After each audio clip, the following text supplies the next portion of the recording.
First thing I want to ask you now that you're back is, what do you make of my new plant? I was going to say it's really nice. Do you have a name for it? No, but you're welcome to give it a name. I don't really know. Angelina. No, something more whimsical than that. Fred. It's not whimsical. I don't know. I'm going to say Bertrand.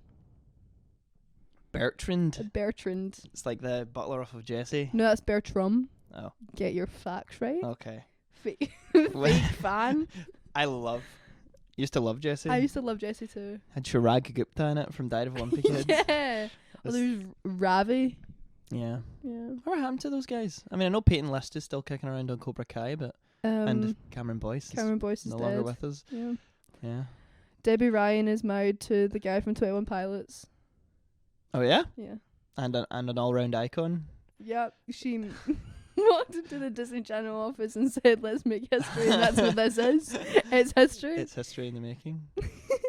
Speaking of history, hi, welcome back to the One AM Book Club podcast. Kira, Hello. Bog has returned. I'm back. Although nobody's noticed. It's very much just us that's noticed this. Yeah, I'm back. I'm back from the middle of nowhere in New York. Yeah. Yep.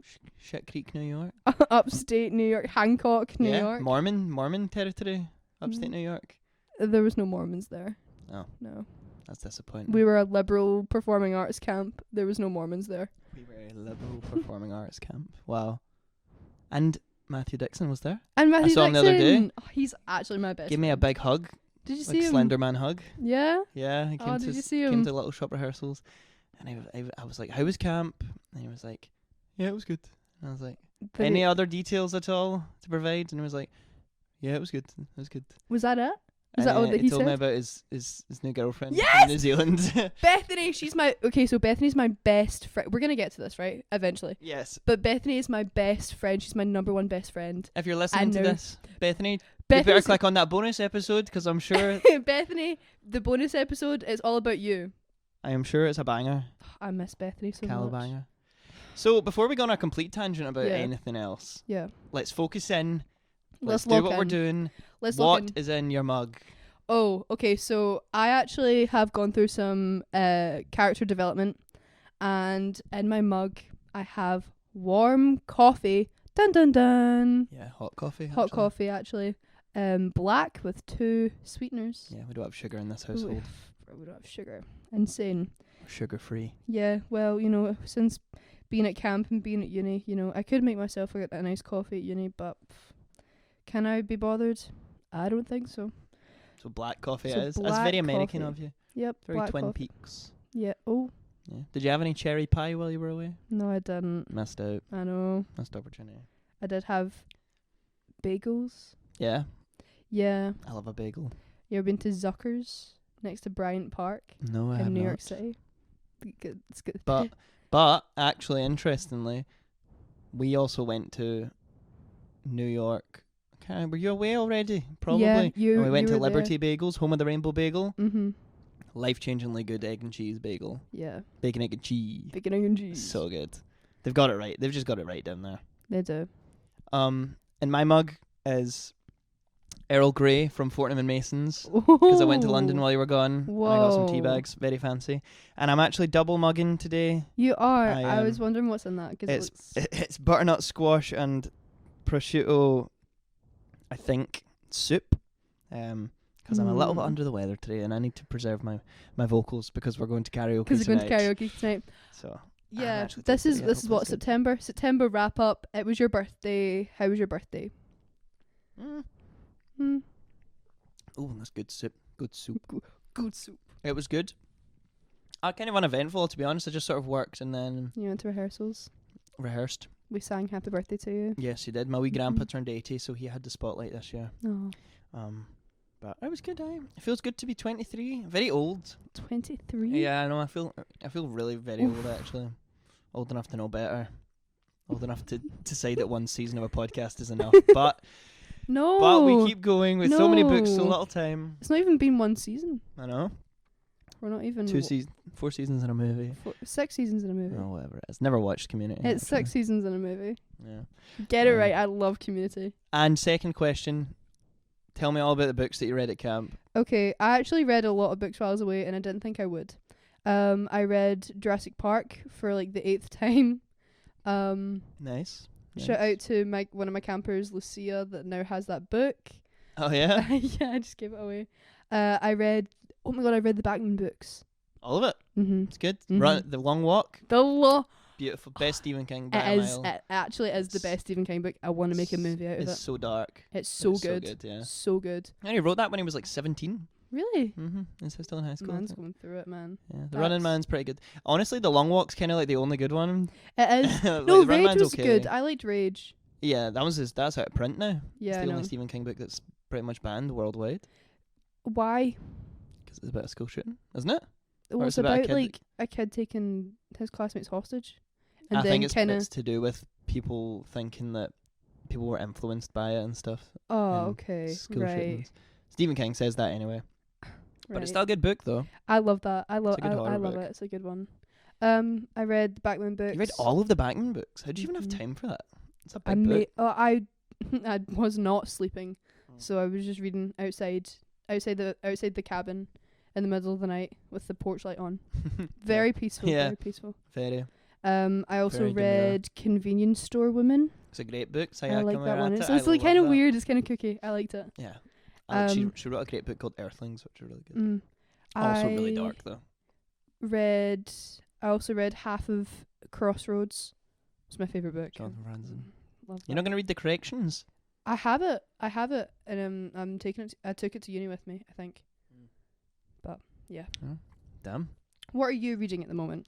At the moment, I'm reading Cinema Speculation by Quentin Tarantino. It's fun. It's like a Whoa. research project because he writes about a little book, and then at the end of every chapter, I go and I watch the film he wrote about.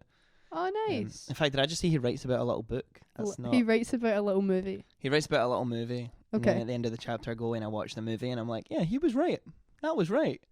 Wow. While you were gone, I read so many books. I read The Passenger and Stella Maris by Cormac McCarthy, which I said I was going to read on another podcast, so I'm actually happy Yeah. I lived up to that. I read Night of the Hunter. I read We Need to Talk About Kevin.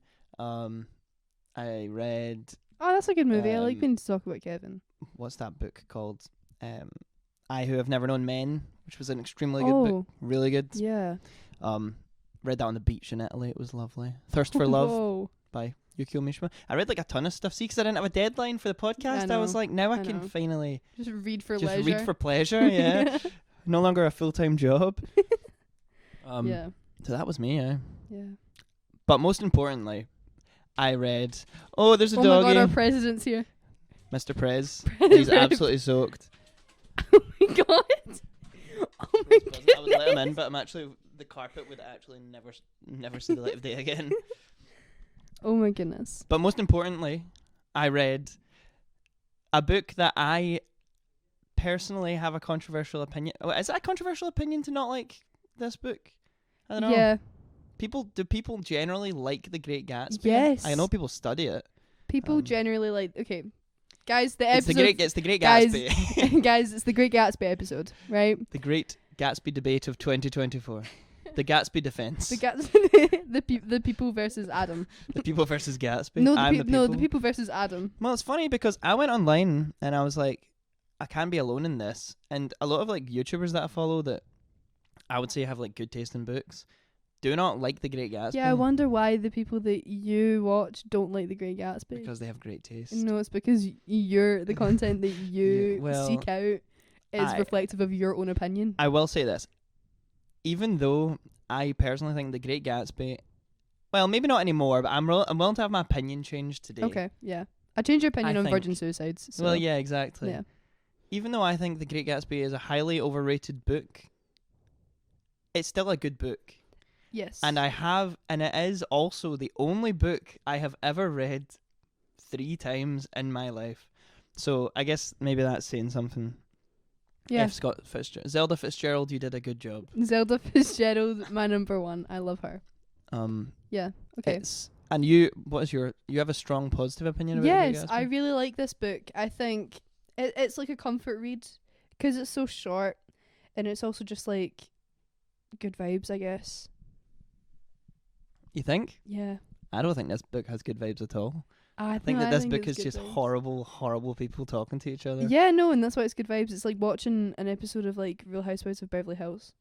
Yeah, there's like, I feel like there is, for such a short book, maybe that's why it's so well renowned, is that for such a short book it does achieve quite a lot. Like, there's not a lot of story, but you understand exactly what F. Scott Fitzgerald is saying. Yeah. I'm starting to realise that everything I'm saying comes off as It's so extremely high positive. praise. He yeah. loves it, guys. He Like- loves it.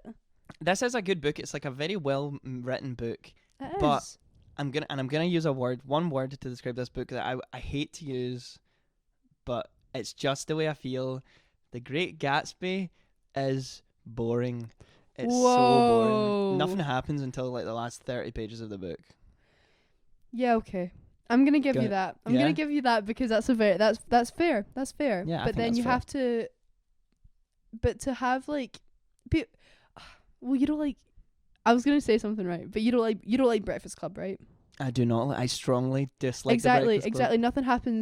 Nothing happens in the Breakfast Club. Exactly. Okay, right? It's a bunch of horrible people talking to each other. But there are books where nothing happens that are good books. Yeah, like I'm saying, Like and movies, Catcher in the Rye. movies too. You know. Yeah. Stoner by John Williams is a book where literally nothing happens to it. That's the plot, is that there's a man and nothing happens to him and then he dies at the end. That's the whole book. Wow. So there are good cases. Yeah, like the Breakfast Club. But why do you not like? It's boring. And also I find the characters extremely annoying. So, do you only like books where nothing happens if the character is likable? Well, here's the thing. This is where we're gonna get into the Did discussion. you not think that like I think actually there's no likable characters in that Gatsby? the most interesting aspect of The Great Gatsby is the fact that Nick Carraway is basically the villain, kind of. He's an unreliable narrator. I think that is, yeah. He's extremely unreliable. And that's something that was missing from the film as well, where they play in the film. I feel like they just play him as a very straight-laced and like nice Yeah. intermediary guy. But Same that's thing. not In what he the, is at same thing in all. the musical. Oh yeah, Yeah, I saw the musical. you saw the musical? Saw the musical on Broadway, guys. Oh, but Jezza wasn't in it because maybe Jeremy Jordan, right? Yeah, Jezza wasn't in it. understudy. It was understudy But I night. love the understudies All though. they were insane. They were so good, right? But it was all the understudies that night. So Damn. like Eva Noblezada wasn't there. Oh no, No. from Miss Saigon. Yeah. From Hadestown. I feel like I would have been kind of raging, to be fair.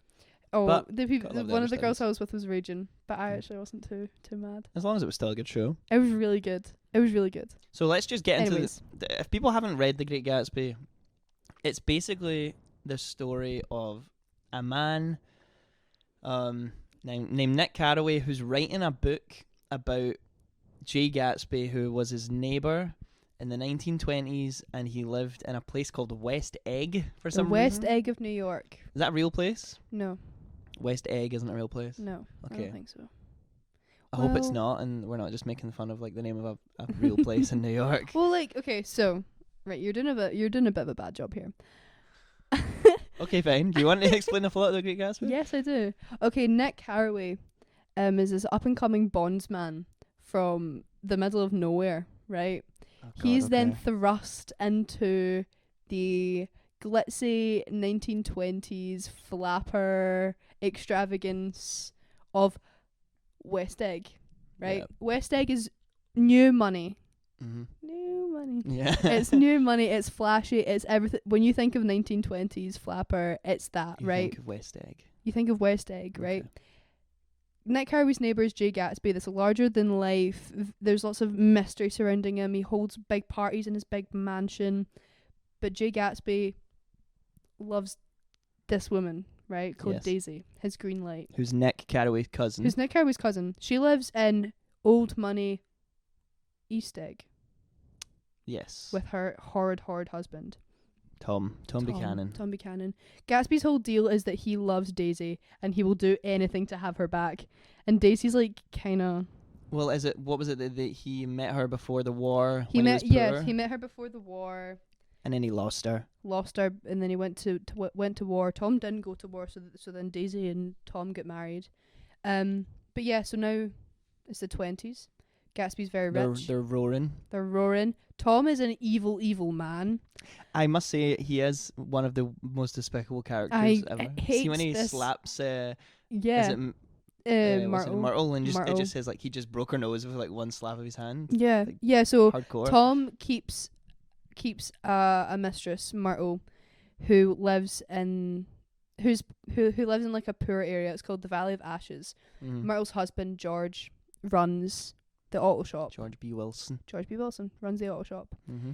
Lots of things happen, affairs, love triangles, and it all goes to It's all happening in West Egg. it all goes down, right? And then one thing leads to another. Daisy and Gatsby are going to run away together. Mm-hmm. Tom does not like it. Myrtle is trying to tell Tom She doesn't want to be. that she doesn't want to be with George, and she's also pregnant. Yeah. She's also pregnant with Tom's baby. It's not looking good for It's her. not looking good She for throws her. herself in front of a car. Daisy hits her with the car. Yeah. Daisy hits her with the car. But everyone thinks it's Gatsby because it's Gatsby's car. Gatsby's yellow distinctive car. Mm-hmm.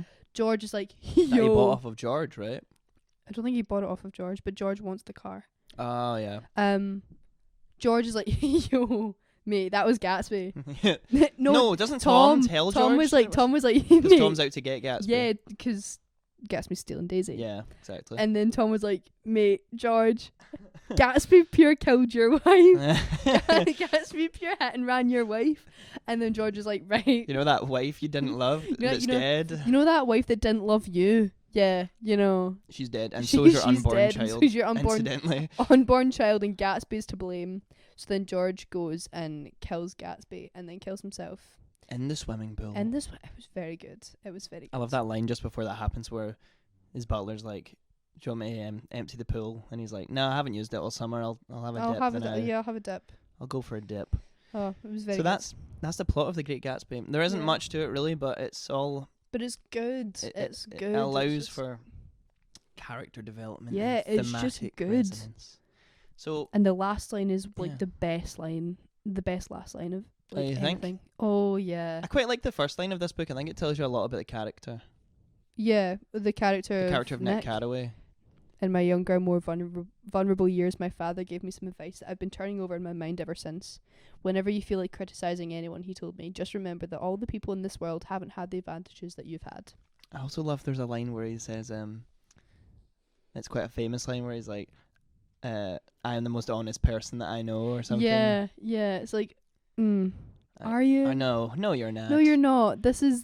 Doesn't he also like he basically cheats on like his he's like getting engaged, or he's engaged to be married, and then he starts going out with Jordan, right? Well, it's like everyone back. Where is he from? He's from like Chicago or something. Mhm. Yes.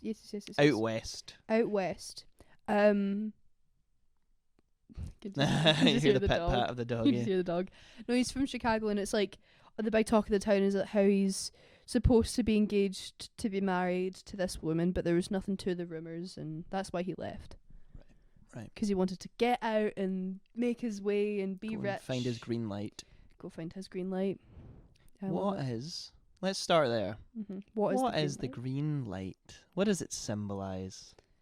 Start your conversion now. I want to like this book. The green light, right? So let's start with its most literal, the literal sense. Yeah. The green light in the book is the green. Was it It's just a light at the end of Daisy's dock or the something, dock? isn't it? It's the dock light, right?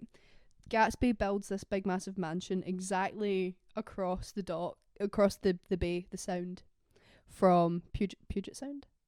I don't know. The Sound. I didn't even remember the half the characters' names. I'm going to remember the name of the Sound. The Sound. Across the bay from Daisy's house, Mm-hmm. and she has a green dock light that like Yes. blinks. It's And alluring. It's alluring, and it's like constant, and it's there, and it like and Gatsby's always reaching towards over it. the balcony. Oh, he's so mysterious, so nonchalant, you know. Yeah. Just always reaching for it. But it's Gatsby's. It's like a symbol of he never attains it. It's always there. Unattainable. It's unattainable. He's always going to be reaching for it, but never can get it. Mm. And it's a symbol of Gatsby's undying love for Daisy that kind of is an obsession, and I don't really think he loves her. I think he's in love with the idea of being with Daisy, or like recreating a time from before the war, a pretty much idealized time, and he wants to get it back now that he's made his money and he feels like he's made it. It is totally the idea of the unattainable, because like he's poor and he can't have her because he needs to go to war, and then he goes, I'll become the richest man in West Egg, and then you'll see, and then he still can't have her, and it all goes pear shaped. Yeah. But also, like, Nick sees the green light at the start of the book, end of like chapter 1 when he first sees Gatsby. Yeah. And I think that also represents like Nick wanting to belong to that world, and he also obviously doesn't belong there because as soon as he gets involved, everything goes horribly wrong. Yeah, it's the unattainable. It's the everybody always calls this like the ultimate American dream. Yes, it is. Commentary novel. Yeah, well, it's like, which I guess it pretty much is. In the most obvious and like blatant way, straightforward. Just way. The most straightforward. Oh, this is the 1920s. This is the American dream, which is why it's really good when you do it in school, because you're not really thinking about it. Fair. I actually think, interestingly, this book has like a huge amount of similarities with Talented Mr. Ripley. Yeah, it does. And I guess they weren't written around the same time. Actually, it was a few, like 30 years in between or something. But I think it's similar. You could draw some similarities. Both written by women. Yeah, both written by women. And it was just the green light thing made me think of like the green, like the significance of green of the ring. Oh my gosh! And stuff in yes. the What was his Ripley, name? And it's Dickie Greenleaf. Yeah, Dickie Greenleaf. Yeah. And also like how that was like it sort of represented the allure of that other life for Tom Ripley, and I don't know. It's quite an obvious like symbol, but again, I guess that is why this is kind of like studied in school. It's like it's doing a lot with not a lot of pages. I don't know why I'm talking about this in such a positive light. I don't enjoy it's boring. It's good. It's just good. It is good. It is good. Is it one of the best novels of all time though? No, it's not. Oh, you don't think so? I don't think it's It's Bog famous, and everybody knows that if it's Bog famous, it's gonna be really. It's famous. Is it an A+ on the Bog standard? It's like a on the Bog. So it's my standard. Okay, it's an 8.5. That's pretty good. It's an 8.5 on the Bog standard. That's pretty high. Yeah. Damn. And so, Nick Carraway, unreliable narrator. Yeah. Do you? So we don't like him. Do you like Gatsby? Is Gatsby a likable character? Homewrecker.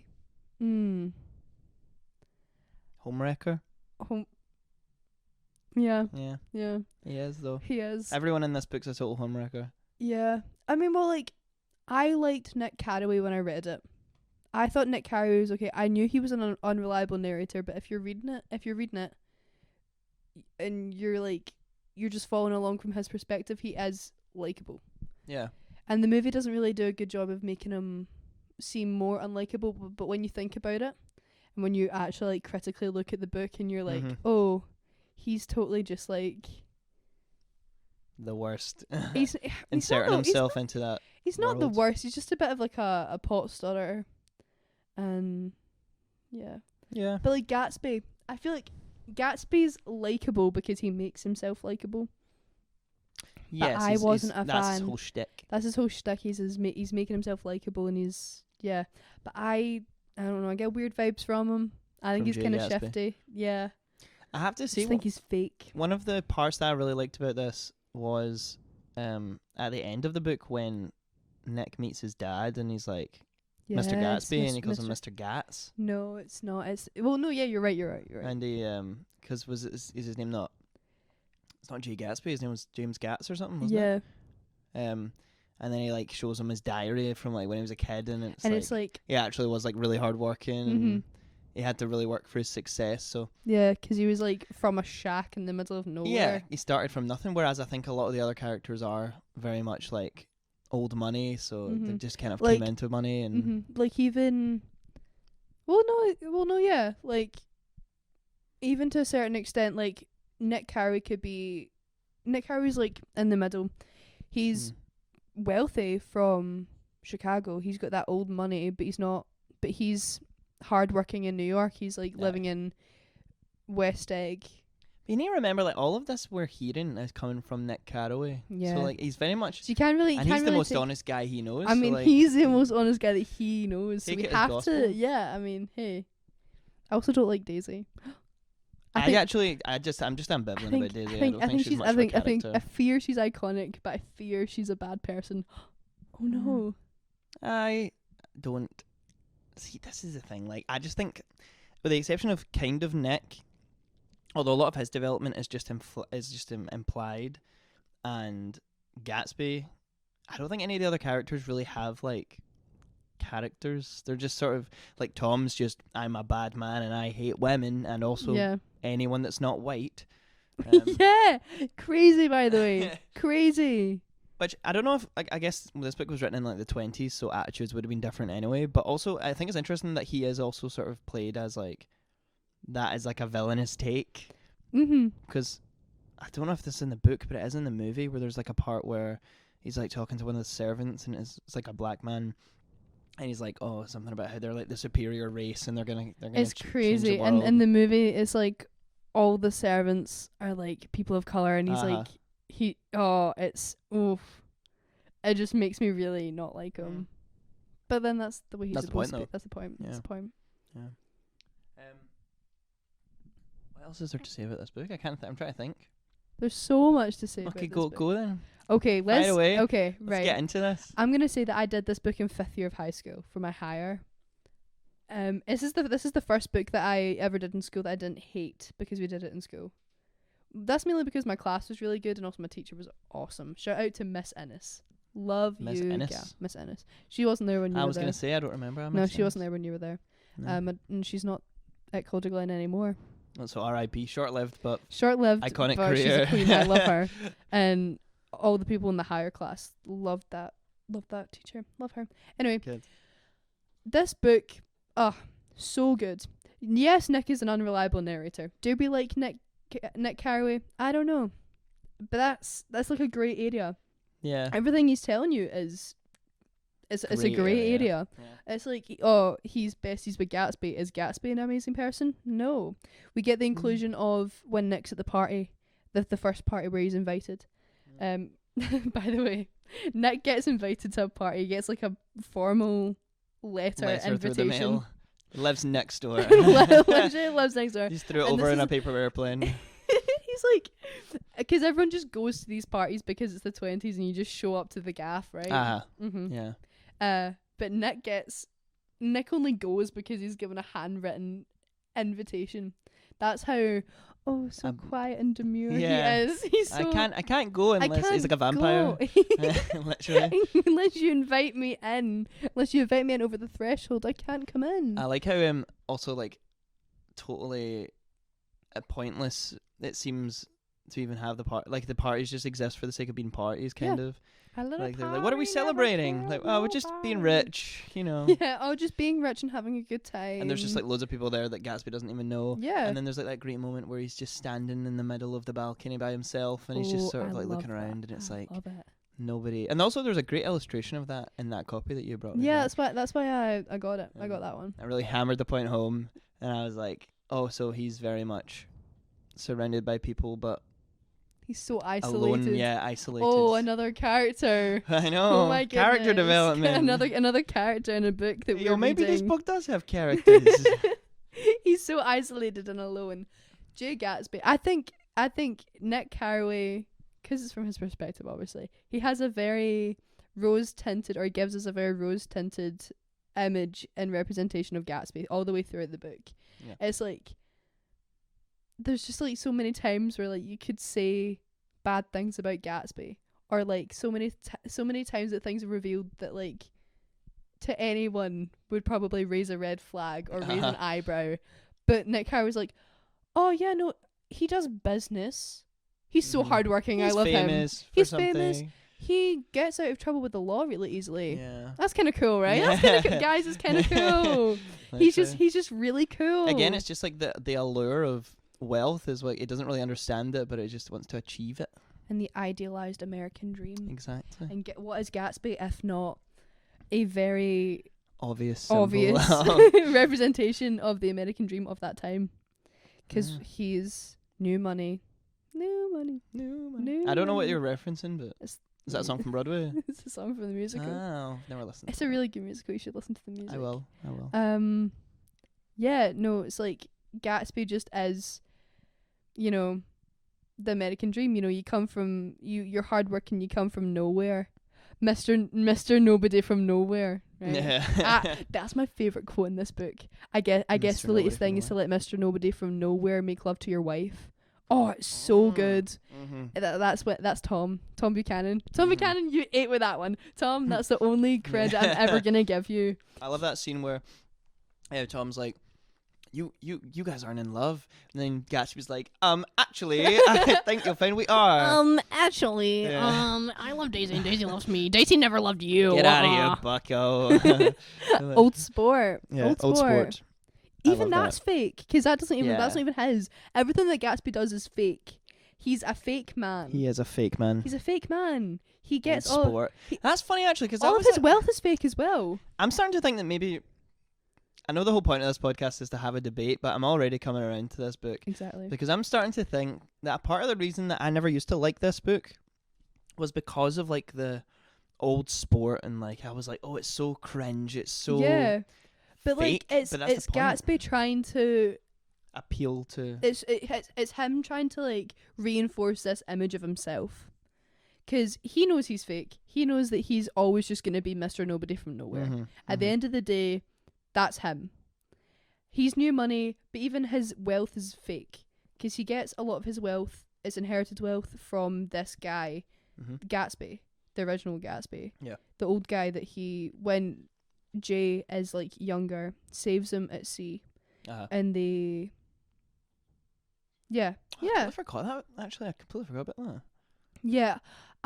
Or it's either he inherits it, or like he goes into the business that this old guy Gatsby was in, or like he just picks up a lot of the mannerisms, a lot of this like this old money, like this just kind of like attitude of wealth, and like the kind of like the personality, and like the, you know, the aura of wealth. This poisonous aura, the rot of like the it's rot like what of we were wealth. talking about on But Rose Garden. Yes, it's like this rot, this Deborah rot. Yes, exactly. Of wealth. The Gatsby rot. The Gatsby rot. But it's all fake.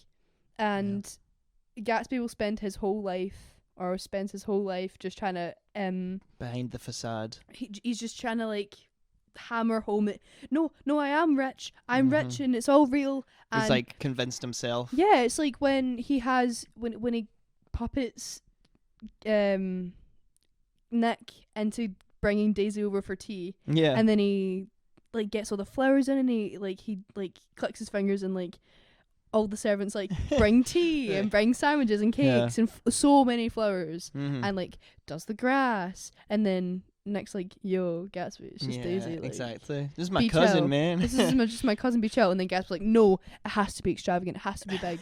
And that's why he does the parties. That's why he throws all the parties, and that's to keep up impressions. To keep up the impression, and you know, if Daisy ever walks in, you know, then she'll know that he's actually rich and he's made it. Yeah.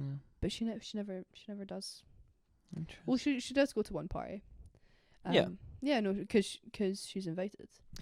What do you think Jordan Baker is a representation? Do you think Jordan Baker's a similar thing where it's just like the idea of a person as opposed to? I think is it sort of wealth? The character assassination of Jordan Baker. The character assassination of Jordan Baker. I love her, but let her just be a lesbian. Let her be a lesbian. Cowards, like, come on. Let her be gay. Let her be gay. You are gay. Let her be gay. Man. I think Jordan Baker. I never really thought about her that way, to be fair. I just thought of her as like an item for Nick to pursue, to move up in the world, kind of. I think in this book, she definitely serves as like, she serves as Daisy's Nick. If Gatsby has Nick, Daisy has Jordan. And I think subordinate acquaintance. Yeah, it's like and then that's why they get paired together, Nick and Jordan. Aye. Because they're like, and then in the musical they become co-conspirators. Oh, I've got a bone to pick about Jordan and the way that they do Jordan and the musical. Yeah. But we'll get to that, guys. We'll get to it. But yeah, I just think she's a lesbian. Come on. She doesn't want to get married. She plays golf. She's an independent woman. She's a professional. She's a professional. She's a professional in her sport. She plays golf. She's really good at it. I guess also in that way though, she represents like whereas every other character is trying to be the exact to achieve the exact American dream of like nuclear family, and she's not. She's like going anti. And maybe why it doesn't work out. Maybe that's why I think she's a lesbian. Yeah, maybe. Because in this, like when it's set in the 20s, but maybe she represents like the if Gatsby represents the growing and upcoming of new money and like the young people, then Jordan Baker represents like the feminist movement, yeah, and the or suffragettes, just like young professionals, or just like like if they all that actually have to work to get where they are, kind of. Yeah, thing. but even then, Jordan Baker she's also old money. She's also she's also very wealthy, which allows her to be in a position where she's really good at her sport, because you don't see George Wilson going out to play golf. Well, it's funny, like it's like we root for. I kind root of for wanted Jordan. more George Wilson, because I think George Wilson is he portrayed as like a villain character because he kills Gatsby, or is he like he's just a victim of circumstance at the end of the day? But I don't know. I think I would have I like that scene at the end where Nick is talking to Tom, and he's like, "I know that you basically told George to kill Gatsby," and Tom's like, "And what of it? Like the world's better off without him. Bro, like it was gonna happen." Tom kind of, I hate Tom, but he's also like, hello. He's also kind of iconic. I kind of like him. I don't like him. I hate him. But he has his moments. He's a really good villain. Yeah. I like him as a villain. What did you guys like study when you studied this? Did you do scene by scene kind of thing, or so we chose like 5 key moments or whatever? Yes. What were your key moments? My key moments. I remember one because like I put my whole back into doing these essays. By the way, I put my whole back into it, and the only thing I really remember writing about is because when you do it in English, you study like word choice, and you're not looking sentence structure. Yeah, you're not looking at like this like the big overall picture of like character. You do, but like you're not looking at it like we're looking at it. Aye. You look at it in a way that the SQA approves. Yeah, so it's not really doing analysis, it's just copy pasting. Yeah.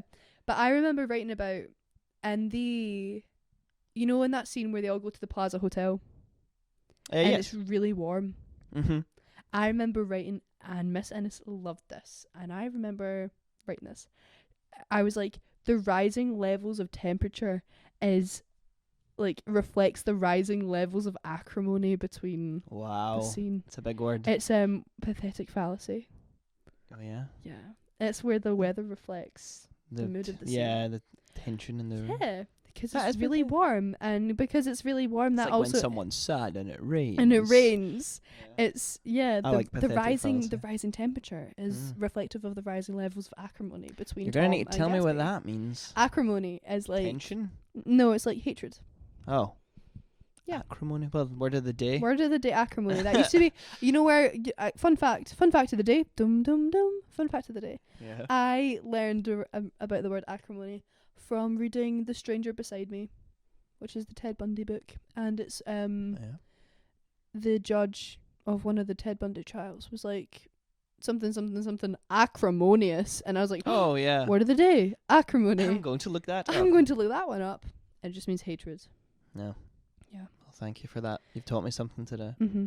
But yeah, when we did it, it was like we read the book, but we like listened to the Jake Gyllenhaal the audiobook. The audiobook. It's funny because when the second time I quote unquote read this book, I just listened to the audiobook. I thought it was really good.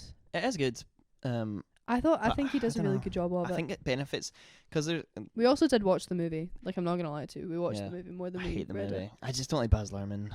It annoys me. Yeah. Gives me a headache. Yes, I was gonna say like this edited too. like a epileptic fit. Yeah, it's like I really liked Moulin Rouge, but I can only watch it like when I'm feeling okay. Yeah. If I've got like the slightest twinge Nausea. of not being okay, then I can't watch a Baz Luhrmann movie. It's just I can't.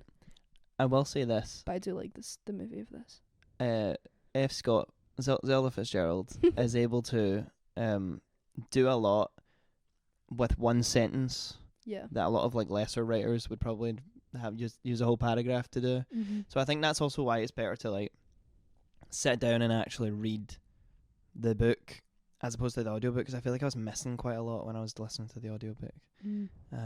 I love it. There's so many good quotes in here. Like the Daisy one where she's talking about her child and she's like, I hope she'll be a fool. Yeah, a beautiful little fool. That's the best thing in the world that a girl can be. Just a perfect fool. I was reading a thing today that apparently that was something that Zelda Fitzgerald said in real life. I love it. It was the opening line of my advanced higher English dissertation. Because I wrote about Lolita and virgin suicides and about how the fetishization of girlhood. Yeah. Quoted that one. I need to do Lolita on a podcast, man. Oh, girl, I'm not rereading that book. I love that book, honestly. I love that book too. I can't do it anymore. Kind of heavy though. I can't do it again. I literally cannot do it again. Yeah. I'm coming around. Yeah, no, it's. Do really you buy good. into the rumours about Zelda Fitzgerald? I do, of course. Do you? What is it that people just believe that F. Scott Fitzgerald just ripped off something that Zelda Fitzgerald came up with? Something like it's that. like something like, oh yeah. It's all speculation. So but hey, we're never gonna really know. We're never gonna true, really but know. We can imagine. Yeah, but it's like the whole thing is like, oh yeah, F. Scott Fitzgerald wrote some of it, but Zelda also wrote some of it. Mm-hmm. But they put it under his name because it would sell better. Because it's They didn't have the best relationship, F. Scott and Zelda Fitzgerald. Mm-mm. Did he not like lock her in the house all the time and stuff? Because she wanted to go out and see the world, but it was like, nah. And then she like attempted suicide. Oh goodness, I don't know about all that. Yeah. But sure. Crazy. Yes. Crazy town. Crazy town. I actually don't really know anything about F. Scott Fitzgerald. Normally my whole shtick is that I'm like, let me tell you all about the author. Yeah, that's why I didn't do any research on him. Because I thought you had him. No, I don't. Right, I can tell you a little bit about him. You want me to tell you a little bit about him? About F. Scott? Go on then. I got it here. F. Scott Fitzgerald was born in St. Paul, Minnesota in 1896. He attended Princeton University, joined the United States Army during World War I, and published his first novel, This Side of Paradise, in 1920.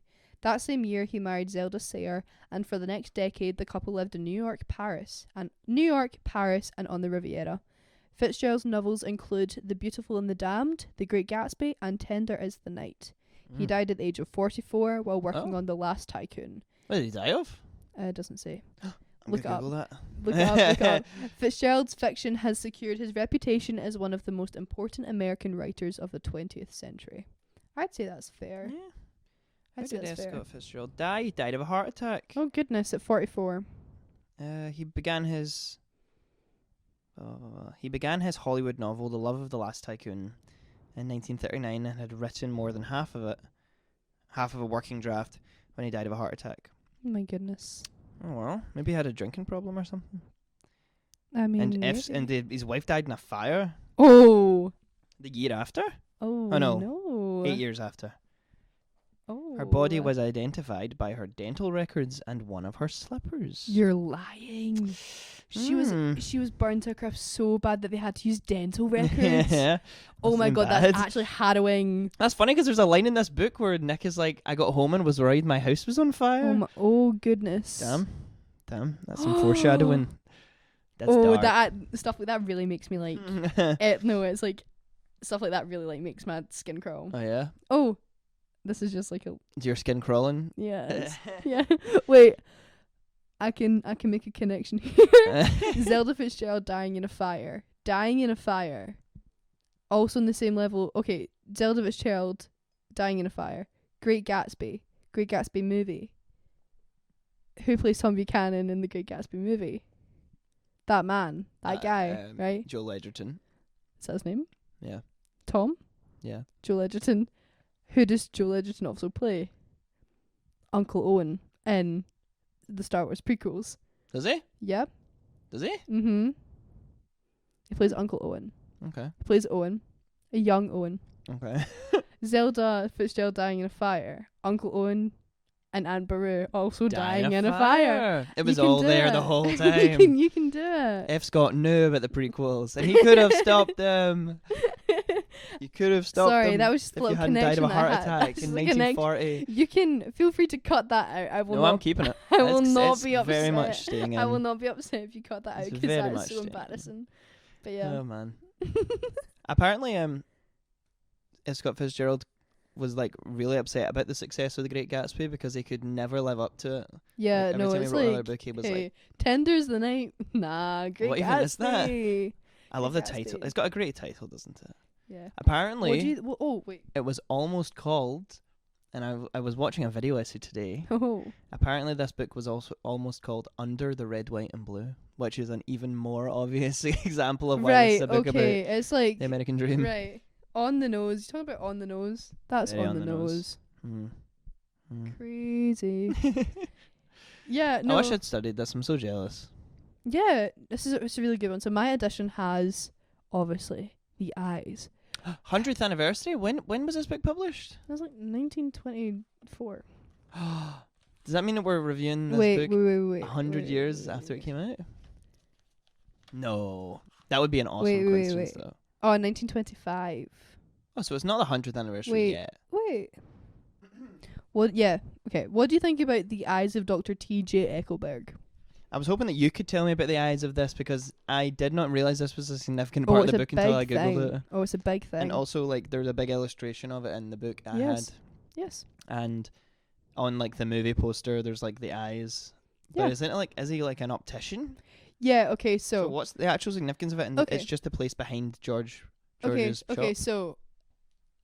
George Wilson has his auto shop in the Valley of Ashes. The Valley of Ashes is like this kind of middle place between the city, between the east and the west.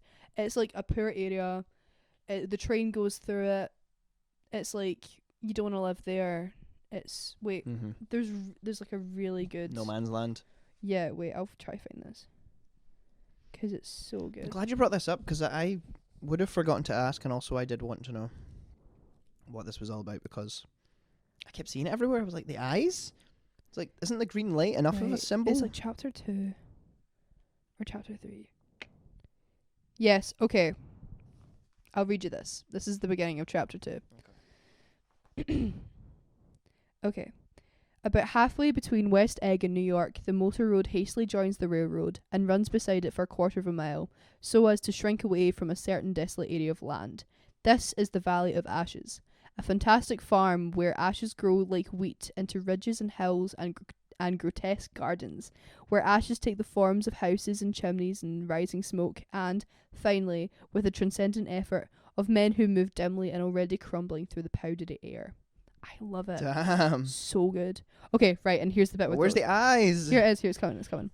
But just above the grey land and the spasms of bleak dust which drift endlessly over it, you perceive, after a moment, the eyes of Dr. T.J. Eckelberg. The eyes of Dr. T.J. Eckelberg are blue and gigantic. Their retinas are 1 yard high. They look out of no face, but, instead, from a pair of enormous yellow spectacles which pass over a non-existent nose. It's really good. It's like, so, it's essentially like a big billboard. Yeah. Of a long forgotten optometrist or an oculist. They call him an oculist. Yeah. An oculist. So much yeah. cooler. Why don't we call it that nowadays? I know, but it's like Zelda. Zelda does this really. The book does this really big thing where they just have like loads of symbols and loads of symbolism.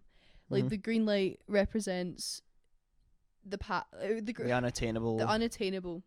Gatsby represents the past. No, Daisy for Gatsby represents the past. Yeah. And the eyes of Dr. T.J. Eckelberg represents us or God, depending on what you subscribe to. I like the idea that it's us. You like the idea that it's us? Like watching in on everything. The atrocities of the wealthy. Yeah. Some people say it's God or us or like a omniscient kind of omnipresence. Mm-hmm. But essentially, it is. And also, he's that's a where the car spectator. accident happened. Yeah. So happens, he's right? it's the symbolism of a spectator, of a bystander that you're watching in on the atrocities of West Egg and East I Egg, see. and you're watching, and you're there and you're spectating the fakeness and the shallowness and the kind of shady business that then goes down in the Valley of Ashes. Mm-hmm. And then you're watching the real, like the quote unquote real people of the Valley of Ashes. And that's And the think about it- classism and the divide. juxtaposition Yeah, and yeah, the yeah. divide between the both of them. I was thinking if you think about it as a symbol for God, then you could say that like, what's it called? The Valley of the Ash. The Valley of Ashes. The Valley of Ashes is like a land where there is that has like a soul. Mm-hmm. And then when you go to West Egg, it's like a godless land. Mm-hmm. It's just like every man for himself. Like we're just fighting. Yeah. Um, Well, some may also, or say maybe- the other way around. Some may say Valley of Ashes is a godless land. Is a godless or land. it has an omniscient spectator that Mhm. doesn't intervene because Exactly. that's where the Yeah. car accident happens. Yeah. That allows poor broken nose Myrtle to be run over by Daisy. Myrtle. Poor her. Yeah. I like more love Myrtle as well. Hmm? I love that part. I have to say, I love that part where they go to the auto shop and then Nick is like, I could see a woman standing at the window, like looking like forlorn or something, and it's just like dead behind the eyes, and but he was like, well, I just ignored her, like I just walked away, and Yeah. then like literally in the next page she throws herself in front of a car. Literally. Oh, speaking of Nick Carley, we're moving away from the Eyes of Dr. T.J. Clark. Okay, but I and don't I'm really happy care. about that section. I think Yeah? we do some world class breakdown here. We Pog. do. We We do. are really taking this pod seriously today. We really are. No, I love, and this is something that I remember from reading the book, and this is getting into like silly 5th year me territory. The way that Nick talks about women is so funny compared to the way that he talks about Gatsby. Mm. Have you not noticed this? This They're is like, jorking it. they were jorking it. They were jorking it. And by it, I They were genuinely- alienated from society and they were jorking it. That's the key themes of all the No, podcasts. literally. It's like, it's what was it? It's like he talks about like one of the women being like homely and round and like she was the ugliest thing I've ever seen in my life. But Gatsby, oh, he was well made. Now he had Now a he- nice haircut. Now he was everything, and then that's why everyone in my 5th year English class thought that Nick and Gatsby were gay. Yeah, but I think Do you there's. I think- mean, yeah, but there's Think like Nick's more to pretty? it than Do you that. think Nick's pretty? I thought Nick was a Gatsby's little definitely pretty. Oh, of course. I mean, he is the Okay, original you for don't, it. okay, you don't have that many silk shirts without being a little bit pretty. The great Gatsby. The gay That's Gatsby. probably what we called it. That's probably what we Yeah. called it. Well, hey, Gay Gatsby. what is 1920s literature for if not a little bit of not- queer baiting? Yeah, exactly. Exactly. Maybe this book has more similarities with Mr. Ripley than we thought. Yo, this is exactly why it's a little bit Yeah. similar. The relationship between Dickie and Ripley To be fair, is no, not really. Nick never really demonstrates any strong feelings towards Jordan, Women. apart from the fact that he wants to get involved with her so that he can move up in the world. Exactly. So, So hey, you never know. hey, Unreliable narrator. maybe they're each other's beards. Probably. Yeah, actually, I Yeah. quite like that theory. Mm-hmm. I Yeah. enjoy that theory. I'm actually... I'm happy to let you keep going. You're telling me a lot. I like Yeah. that commentary about the eyes. I honestly wouldn't Yes. have... Okay, I can tell you more about it. Or just So tell me what was your favorite... What's your favorite part of this book? Oh, I really like the bit at the end, Mm-hmm. the bit where when his dad comes to the funeral. I love when the dad comes to the I funeral think that may be like one of my favorites. because it totally just like all through the book we're told that Gatsby's a facade, and we're Mhm. told through multiple people Yeah. that it's fake. Gatsby the idea versus g- Gatsby the man. Exactly, and that's probably what we wrote about in English. To be fair. Mhm. Like all the way through the book, Tom, he may be an evil person, but he's right. Yeah. Not about everything, but about Gatsby. He's about how honest. he's a shifty guy, not real, kind of fake. And because he's Tom and he's painted as a villain, you don't believe him. But then when Nick goes to the parties, the first party, and he's asking around about Gatsby, trying to find him, and he hears all these rumours about Gatsby, like, oh, he's third cousin to the Kaiser and second to the devil. Direct quote. He's killed a man. He's an Oxford man. None of that's real. No, It's not real, but like everyone buys Went into to it. Oxford for like a month. And Yeah, then no, they all buy into it. Just like Nick buys into the image of Gatsby that he is presented with. Gatsby goes through to many lengths to get Nick on his side. Yeah. He's like, oh, I'll take you up in the seaplane. Oh, I'll do this for you. You want to come over to my house? We'll have a little play date. Yeah, we'll have a pillow fight. We'll have a pillow fight. It's okay. I'll show you my Let me show silk you shirts. my golden, I don't know, lint roller. Let me show you everything. Let me give you a few bonds. Let me put you in let me put you in contact with Meyer Wilsheim. Yeah. Crazy guy. Crazy guy. Anyway, yeah. Yeah. What was I talking about? Gatsby? You're talking about your Gatsby favorite being part. fake? Oh, yeah, Gatsby yes. facade. So then he gets Nick on his side, and then Nick is Team Gatsby. Nick is Team Gatsby. He is the cheerleader for Gatsby. He's his Yeah. bestie. Eloquently said. Rah! Yeah. I hear that. Yeah. I love the part where and his I dad comes and just- just totally just like yeah. breaks it. Nick is so sad when Gatsby's dead. Nick He just goes, I guess I'll just go back home. Nick goes to the funeral and there's no one there. Mhm. Nick is the only one out of that group of characters that goes. Yeah, but it's funny because in stark contrast with like the parties. In fact, the quote in the back of this book is about the parties. It says, I believe that on the first night I went to Gatsby's house, I was one of the few guests who had actually been invited. People were not invited, they went there. Yeah, exactly. So it's like people wouldn't go to the funeral. They partake in his wealth. And they totally just like They don't are partake in his opportunists. death. They take didn't what- go there. They didn't go there.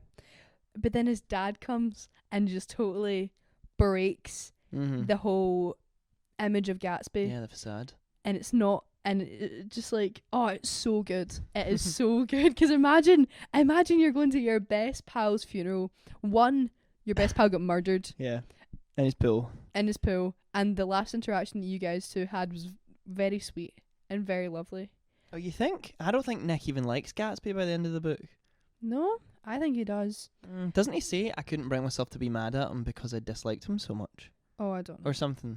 I don't know about all that.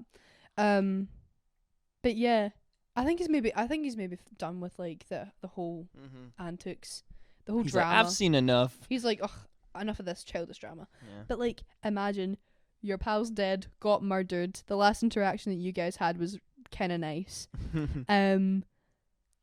Kinda nice. Kind of nice. Nobody's at his funeral. None of your pals are at his funeral. And then his dad's there, and the man that you thought you knew is not the man that you knew. And it's all a lie. And it's all a lie. And you've been so genuine with him, and you love him, and you're in love with him, and it's all a lie. Oh, it's so good. Yeah. Yeah. I don't want to look at it with homoerotic like tension, but there's definitely like he is in love with the idea of him. Yes, like how Gatsby's in love with the idea of Daisy. Yeah. Oh. Everyone's in love with the idea. Tom's in love with the idea of Myrtle. Tom's in love with the idea of himself. Yeah, that's true. Tom's just in love with the idea. Himself. Tom's just in love with himself. The idea. The idea. That would be a good alternate title for this The book. idea. The idea. I don't think that has the It's not got the ring. No, it's not. The Great Gatsby's an amazing name for this book. The great idea. The Great Idea. What's the Great Idea? Yeah.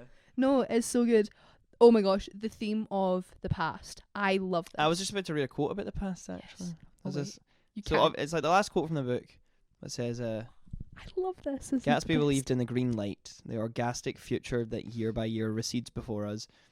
It eluded us then, but that's no matter. Tomorrow we will run faster, stretch out our arms further, and one fine morning, dash. Don't really know what. I would like to understand what that means. And it says, so we beat on, boats against the current, borne back ceaselessly into the past. That is, it brings a tear to my eye. Yeah? Yeah, so we beat Maybe on. I'm just dumb. we beat on boats against the current, borne back ceaselessly to the past.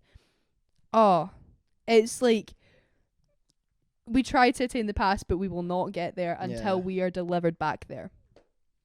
Until we are delivered. Until we are delivered back to the start. It's so good. That is deep. It's deep. It's so good. I well love done, it. Zelda. Well done, Zelda. You ate with that We one. love. We love Zelda. It's like the theme of the past is crazy. The whole thing is like Gatsby trying to recreate the past. Nick literally says to him, "You cannot recreate the past. Yeah. Stop it. Stop trying. Stop trying, because the past is in the past. We must look to the future." And this, that environment of the American dream, everything is moving really fast. You know, you're always looking towards the future with the one thing, and the reason of Gatsby's fall, his obsession, his obsession with trying to recreate the past, and that is why he dies. That is what leads him to. That's what leads to his death. Yeah, it's so good because like you can't recreate the past, and that's what's really sad. You cannot recreate what you once had. I'm feeling a lot of passion behind this. It's so good. It's like you cannot recreate what once was had. No matter how much you try, even if you do get some of it, it's not going to be the same, and it's not going to be as fulfilling as you think it is. And that is a hopeless dream. It's a hopeless dream. It's a hopeless world. It's a godless world. Hey, under the eyes of Dr. T.J. Eichelberg, you are trying to recreate the past. It's not gonna happen. It's pal. not gonna happen. Under the eyes of Dr. T.J. Eichelberg, an unforgiving God, and you're trying to fulfill a hopeless you're trying dream. To recreate the past, and you're trying to recreate the past. No, you can't. You're gonna die. You're gonna die in your pool. No. Yeah, in his pool. Oh, it's so good. I do also like that as a central image as well, as that he dies in this kind of pathetic way, but also it's like a statement about his wealth, where he like dies in his pool. I'm like, I'm rich, I have a pool, and I'm gonna die there, and I'm going to die in it. I die in a pool that I haven't used all summer. Well, exactly. Yeah. It's like he has this wealth, but he doesn't use it. He doesn't need to use it, but like, man, but it's all fake. It's just but it's all fake, because even possession. Even the books in his library are fake. He's never read any of them. He's never read anything. They're uncut. Because back in the day, you had to cut your books. Of course. So good. Take me back to the past. Take me back to the past where I had to keep a pen knife with me everywhere. I know. Cut open a few books. Well. Yeah. Can I talk about the musical now? Because I've got gripes with it. I love the musical. I was in America. Should the playlist just be the musical? Yeah. I love the musical. The musical was really fun. The songs slap. We went there on understudy night, so it wasn't Jeremy Jordan. I would be happy, but I do not like Jeremy Jordan. But like in a way, it was good because it made me concentrate on the story more, and made me concentrate on the actual acting rather than, oh my god, Jeremy Jordan, I'm watching Jeremy Jordan. No, so I don't get it. Okay, but they cut out Clip Springer. Clip Springer, the guy in the book. Clip Springer. Is that what he's called? He's the descendant of Mozart that lives. Oh, probably.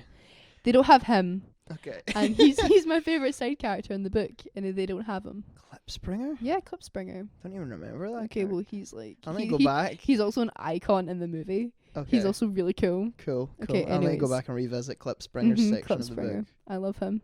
But he wasn't there. They also made Jordan and Nick fall in love, be engaged. Jordan, after the whole thing at the Plaza Hotel, Jordan realizes that she doesn't want to be married, if that's what marriage is. Yeah. Because in those days, hey, that is kind of marriage. Yeah. You're kind of stuck there. You can't leave. And she's like, oh, I don't want to get married.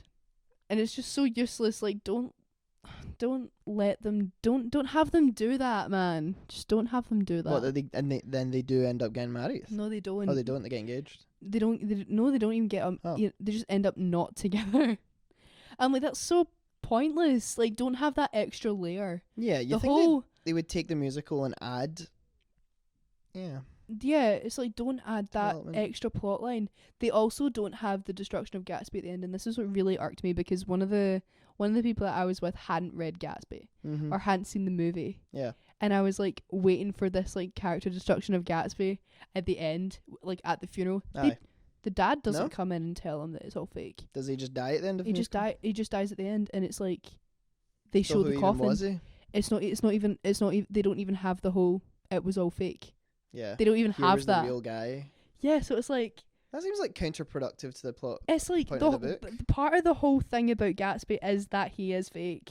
See, that's Is the that thing. I it's- was worried about like him in the musical making Gatsby like the main character because then he would be like the hero of the story, but that's not really what it It's is not. at all. It's not even like he's the hero of the story. It's like you still get that same kind of distance from him. Almost like I always feel that like the reader and the Gatsby are distanced, and that that like the critical reader, the critical eye, when you're reading it, you're just kind of like, oh, this guy's like kind of weird, or not weird. It's like, oh, there's always this kind of like invisible wall between you and Gatsby. Aye. You still kind of have that in the musical. Yeah. But like they don't have the whole I like think actually it was all fake. if you develop Gatsby too much, I think that takes away from it as well. Yeah. 'Cause it has to maintain his mystery Exactly. Yeah. for the plot to work. He was still mysterious, but he was also kind of silly and goofy. But also, yeah. But the song slap. Oh, and the end bit. Oh my Yeah. goodness. Did they do the whole pool scene? Yes, it's really good. He falls into the orchestra pit. Oh, really? Yeah. Spoilers, I guess, if you haven't Okay, seen guys, it. spoilers. I don't really care anymore, right? But like the whole underside of like the stage is like all tiled, and Aye. there's like pool stairs coming out, and you're like, me and one of the other girls was there, like we knew because we like studied Gatsby, but I was like, oh, that's the pool, and she's like, Yeah. yes. That's so cool. And like Clever. during one of the songs, like people like run up like to like tap dancers or something. They come up over the stairs, and I'm like, oh, they're gonna use the stairs again. And then he falls into the stairs. It's really good, but Sing a big ballad at the end. I'm sorry about what I've done. no, I'm rich and I've had very little development. no, but it's really good. So like a lot of the same dialogue from the book is in the musical, which it really made me happy. My favourite line, I suppose the latest thing is to let Mr. Nobody from Nowhere make love to your wife. That's in it. musical. Tom says it, and I'm like, Nice. oh, the chills that ran over me. I was Yeah. like, oh my god. Does Tom have a Eat. song? Yeah. I hate women. No, he doesn't have a song, but he's like things in it. Myrtle has a song. Oh, and I'll Yeah. tell you about Myrtle's song. Myrtle has arguably the best song in the musical. Mhm. Sings it. You cry, and then Immediately she dies. And then she dies. Literally, she turns around and dies. That's kind of funny though. She has this whole song. Literally, like there's cars on stage. Oh yeah. Yeah, I love when there's cars on That stage. sounds The cool, man. Outsiders did the same thing. We had cars on stage. Yeah, I heard that is one best musical. We saw it the night before it won Best Musical. There you Insane. go. Insane. I would Anyways, like to have seen that. humble brag. Humble brag. But yeah, the end bit is like Nick is literally the end dialogue is that end paragraph. Talking about the green light, talking about and we're born again, boats against the current, born ceaselessly to the past. But like in the back, it's like, where's the party and can you take me there? And when the party, it's so good. And then like the staging in it is incredible. So it's still the allure is still there for him. He still Yes. thinks back. It like made me cry. It's like On the Road. Oh, it made me thinking back. cry, Adam. It was so good. And then like, oh my gosh. And then like the staging in it's incredible. There was like a flat and it was moving across the stage and there was no one there. And then it stops and it moves again. And there's like a green light in the background. And then like it looks like there's nobody there. And then it moves past and Gatsby's there reaching towards the green light. Of course And he then- is. Oh, it was so good. And then everything goes black. And then it goes like, bam! Like a big, it's like, bam! Party And it's the time. green light. And and it's like, literally everything in the theatre goes dark. And the only thing you can see is the green light. Bit of an epilepsy warning. I felt really overstimulated for a second. I thought I was going to die. But it ended up, oh, it was so good. I like actually sobbed. It was so good. But I'll never forget that. Like, and we're born, ceaselessly back to the current, but it's like, this really, when I read it, it's like heartbreaking and just like, oh my God, what?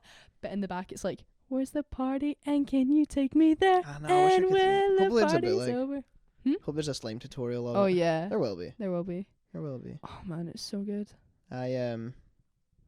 I'd like to see it. See now that I've been sort of converted on the book. I still think that the first 100 pages are really boring. Okay, that's fair But enough. I understand what the book's going for. Yeah. I like that it's short, Mm-hmm. not because I don't not because I didn't enjoy reading it, but I think it's pretty impressive that it manages to accomplish so much in so little time. Mm-hmm. I think it has a strong central theme. It's easily analysable, Mm-hmm. and that makes for a good book. Mm-hmm. Same thing with Animal Farm. Yeah. And like that's a short book that says what it's saying, very straightforward way. It's easy for people to understand, and for that I commend it. Yeah. How do you feel about it now? I feel good. Actually, I'm glad. The thing that really bugged me about it was like I was reading it and I was like, I'm liking this, but I can't wait to hear what Bog says about it, because that was like the eyes. I was like the eyes, like the whatever, eyes like of Dr. okay. T.J. Eggleston gets God. Or like the eyes green of light. I God. got the green light. That was pretty easy, but I'm again, I think it is like a book. I've now read it 3 times, so I'm gonna say I like this book. It's like a solid 7 out of 10. Nice. It's not my favorite book in the world, You know what? but I'll take it. it is solid. It is only. I an think if it was, 8.5 like, a on the little Bog bit scale. Like better paced in the start, I would enjoy it more, because a lot of it is just like build up. Mm-hmm. But you kind of have yeah, to man. have it. yeah, you kind of do have to. You kinda have it, to and have it pays that. off in the end. I have to admit, the first time that I read this, I got to like 20 pages from the ending, and I just chucked it because I was like, I'm so bored, and that's when it got good. Yeah. You have to read it to the end. Yeah. Watch till the end. You have to do it. And then I had the audacity to make a review about it, how much I hated it after not finishing it. That's like the worst. I'm like I'm my own villain of my own story. That's bad. So 7 out of 10, yeah. I hate to give a numbered rating to something like The Great Gatsby, but 7 out of 10. 7 out of 10. I did enjoy it. I'll take it. I'll take that. Yeah. That's good.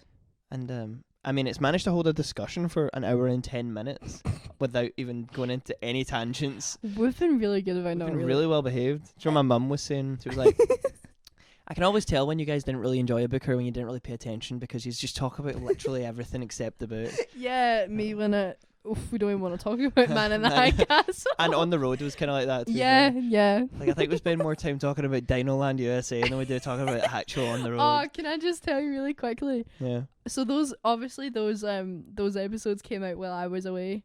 I never really listened to the podcast. I'll give it like one listen, but like begrudgingly to give it the play. To give it the play. Of course, airtime.